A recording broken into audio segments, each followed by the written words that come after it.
One of the most common questions that I get on my website is, what can I do about this picky eater?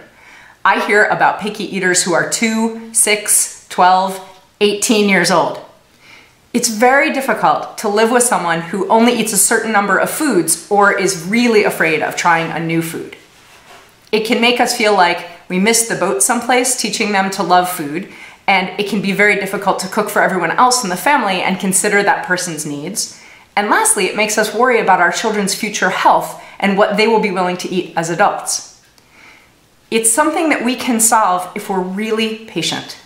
So when you cook a meal for your child who is a picky eater, give them 3 foods: half the plate vegetables, 1/3 starch, 1/3 protein. Make sure that 2 of those foods are foods that they really like and feel comfortable with, and only 1 food is new or different or prepared in a way they're not used to.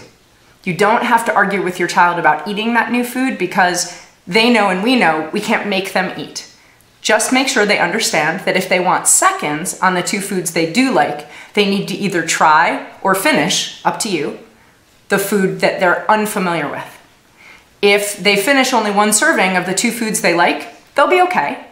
And if they say, oh, I'm not hungry anymore, you can take a trick my husband uses, which is to put that plate in the refrigerator, because when they come down a half an hour after the meal's cleaned up and tell you they're hungry, you can say, I have great news, we saved it for you, and heat it up for them so they can try again.